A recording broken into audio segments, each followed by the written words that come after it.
ରାମପୁର ନାମକ ଏକ ଜଙ୍ଗଲରେ ଶିଆଳ ଓ ତା ସ୍ତ୍ରୀ ଘର କରି ରହୁଥିଲେ। ତେବେ ତାଙ୍କ ଘରଟି ଏକ ଝାଟି ମାଟିର କୁଡ଼ିଆ ଘରଟେ ଥିଲା। ସକାଳ ହେଲେ ଶିଆଳଟି ଖାଦ୍ୟ ସନ୍ଧାନକୁ ପଳାଉଥିଲା ଆଉ ସନ୍ଧ୍ୟାବେଳକୁ ଫେରୁଥିଲା। ତେବେ ସେ ଝାଟି ମାଟି ଘରେ ରହି ରହି ଶିଆଳର ସ୍ତ୍ରୀ ବିଚରା ବହୁତ କଷ୍ଟ ପାଉଥିଲା। ତେବେ ଶିଆଳଟି ସନ୍ଧ୍ୟାରେ ଫେରିଲା ବେଳକୁ ତା ସ୍ତ୍ରୀର ମନ କଥା ବୁଝିପାରି ଭଲ ଭଲ ଖାଇବା ଧରି ଫେରୁଥିଲା। ଧୀରେ ଧୀରେ ଶିଆଳ ସ୍ତ୍ରୀର ଖାଦ୍ୟ ଲୋଭ ବଢ଼ିବାକୁ ଲାଗିଲା। ତେବେ ଶିଆଳ ତା ସ୍ତ୍ରୀ କ'ଣ ଖାଇବ ସବୁଦିନ ଘରୁ ବାହାରିକି ଯିବା ସମୟରେ ତାକୁ ପଚାରିକି ଯାଉଥିଲା।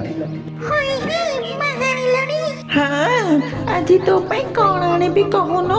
ଆଜି ଟିକେ ମୋ ପାଇଁ ଠେକୁଆ ଆଣିଲେ ହଅନ୍ତାନି? ଇଏ ଗୋଟେ କଥା। ଠିକ ଅଛି, ନେଇକି ଆସିବି।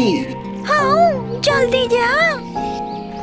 ଶିଆଳ ଗୁମ୍ଫାରୁ ଚାଲିଯିବା ପରେ ଶିଆଳର ସ୍ତ୍ରୀ ବିଚରା ଏକା ହୋଇଯାଏ। ଶିଆଳ ଦିନ ତମାମ ବଣରେ ବୁଲାବୁଲି କରେ ଆଉ ସନ୍ଧ୍ୟା ହେଲେ ଠେକୁଆଟିଏ ଧରି ଘରକୁ ଫେରେ। ଆଉ ଶିଆଳର ସ୍ତ୍ରୀ ତାକୁ ଦେଖି ବହୁତ ଖୁସି ହୋଇଯାଏ। ଏଇ ନେ ଖାଇଦେ। ମନ ଖୁସିରେ ଶିଆଳର ସ୍ତ୍ରୀ ତାକୁ ଖାଏ। ଧୀରେ ଧୀରେ ଶିଆଳ ସ୍ତ୍ରୀର ଖାଦ୍ୟ ଲୋଭ ଆହୁରି ବଢ଼ିବାକୁ ଲାଗେ। ସେ ସବୁଦିନେ ଯାହା ବରାଦ କରେ ଶିଆଳ ସେଇଆ ନେଇକି ଆସେ। ଯୋଗକୁ ଦିନେ ଶିଆଳର ଦେହ ଖରାପ ହେଲା। ସେ ବାହାରକୁ ଯାଇପାରିଲାନି। ଘର ଭିତରେ ଶୋଇ ରହିଲା। କ'ଣ ହେଲା? ଏମିତି ଘୋଡ଼ି ହେଇ ଶୋଇଲଣି? ମୋ ଦେହ ଭଲ ଲାଗୁନି ଲୋ, ଜରୁଆ ଜରୁଆ ଲାଗୁଛି। ହଉ ହଉ, ତମେ ବିଶ୍ରାମ ନିଅ। ହେଲେ ତୁ ଖାଇବୁ କ'ଣ?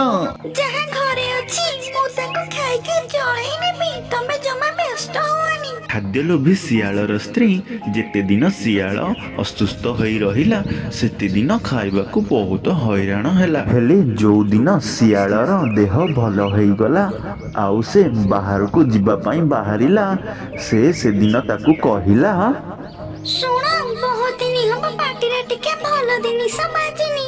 ହଁ, ତୁ କ'ଣ ଖାଇବୁ କହୁନୁ? ଆଜି ଟିକେ ରୋହି ମାଛ ଆଣିଲେ ହଅନ୍ତାନି? ଇଏ ଗୋଟାଏ କଥା, ମୁଁ ନିଶ୍ଚୟ ନେଇକି ଆସିବି। କିନ୍ତୁ ଶିଆଳ ଜାଣିଥିଲା ରୋହି ମାଛ ଧରିବା ତା ପକ୍ଷେ ବହୁତ କଷ୍ଟକର କାମ। ତେଣୁ ସେ ଆଉ କୁଆଡ଼େ ନ ଯାଇ ସିଧା ଚାଲିଲା ନଈକୂଳକୁ। ନଈକୂଳରେ ଆଗରୁ ଦୁଇଟି ବଗ ମାଛ ଧରିବା ପାଇଁ ଛକି ବସିଥିଲେ। ବିଲୁଆ ତାଙ୍କ କତିକି ଗଲା ନାହିଁ। ସେ କିଛି ଦୂରରେ ଏକ ଗଛ ଆଢ଼ୁଆଳରେ ଲୁଚି ରହିଲା। ଆଉ ଲୁଚି ରହି ସେ ବଗ ଦୁଇଟାଙ୍କର ମାଛ ଧରିବା ଶୈଳୀକୁ ଚାହିଁ ରହିଲା। ତେବେ ସେ ଦୁଇ ବଗ ମଧ୍ୟରୁ ଗୋଟେ ବଗ ସେଇ ବାଟେ ଯାଉଥିବା ରୋହି ମାଛ ଉପରକୁ ଖପ୍ କିନି ଡେଇଁକି ତାକୁ ମାଡ଼ି ବସିଲା। ତେବେ ସେହି ରୋହି ମାଛଟି ଖୁବ୍ ବଡ଼ ହୋଇଥିବାରୁ ବଗଟି ତାକୁ ସମ୍ଭାଳି ପାରିଲା ନାହିଁ ଆଉ ତା ସାଙ୍ଗକୁ ଡାକିଲା, ଆରେ ଭାଇ, ମତେ ସାହାଯ୍ୟ କର, ନହେଲେ ମାଛଟା ମୋ ଠାରୁ ଖସି ପଳେଇବ। ଜଲ୍ଦି ଆସ। ଓ ଏହାପରେ ଆର ବଗଟି ଯାଇ ସେ ମାଛଟିକୁ ଧରି ପକେଇଲା ଓ ଦୁଇ ବଗ ମିଶି ସେ ମାଛଟିକୁ ଉପରକୁ ନେଇ ଆସିଲେ। ହେଲେ ଗୋଟେ ମାଛକୁ ବଗ ଦୁଇଟା ତାକୁ ଖାଇବେ କିପରି? ଆରେ, ଏ ମାଛଟାକୁ ମୁଁ ଆଗ ଧରିଲି, ତେଣୁ ଏ ମାଛଟାକୁ ମୁଁ ଖାଇବି। ଆରେ, ମୁଁ ଯଦି ତତେ ସାହାଯ୍ୟ ନ କରିଥାନ୍ତି ତୁ ଏ ମାଛଟାକୁ ଧରି ପାରିନଥାନ୍ତୁ। ତେଣୁ ମୁଁ ଏ ମାଛଟାକୁ ଖାଇବି। ତେବେ ଏହି ସମୟରେ ଶିଆଳଟି ବଗ ଦୁଇଟାଙ୍କ ପାଖକୁ ଆସିଲା ଆଉ ମନେ ମନେ ଭାବିଲା, ଏଇଟା ହିଁ ସୁଯୋଗ, ଏହି ସୁଯୋଗରେ ମତେ କିଛି କରିବାକୁ ପଡ଼ିବ। ତେବେ ଶିଆଳଟି ସେ ବଗ ଦୁଇ ଜଣଙ୍କୁ କହିଲା, ଆରେ କ'ଣ ହେଇଛି ତମ ଦିଟାଙ୍କର? କାହିଁ ଏତେ ମାଡ଼ଗୋଳ ଲାଗିଛ? ଆରେ ଶିଆଳ ଭାଇ, ଆମ ଦୁଇଟାଙ୍କର ବାଣ୍ଟ ଛିଣ୍ଡୁନି। ଆରେ, ଇଏ ଗୋଟିଏ କଥା। ମୁଁ ଏମିତି ଭାଗ ବାଣ୍ଟ ବହୁତ କରିଛି। ଦିଅ, ସେ ମାଛଟା ମୋ କତିକି ଦିଅ। ମୁଁ ସମାନ ସମାନ ଭାଗ ବାଣ୍ଟ କରିଦେବି। ହେଲେ ଗୋଟେ ବାଣ୍ଟ ମୁଁ ନେବି।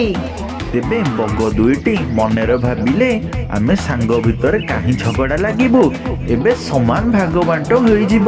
ହେଲେ ଚତୁର ଶିଆଳ ଜଣକୁ ନାଞ୍ଜ ଆଉ ଜଣକୁ ମୁଣ୍ଡ ଦେଇ ମଝି ଗରଟି ନେଇଗଲା। ତେବେ ଦୁଇ ବଗଙ୍କ ଝଗଡ଼ାରେ ବିଲୁଆ ଫାଇଦା ମାରି ନେଲା। ତେବେ ଏହି ଗପରୁ ଆମେ ଜାଣିଲେ ଦୁଇ ଜଣଙ୍କ ଝଗଡ଼ାରେ ସଦାସର୍ବଦା ତୃତୀୟ ଲୋକ ଫାଇଦା ମାରି ନିଅନ୍ତି।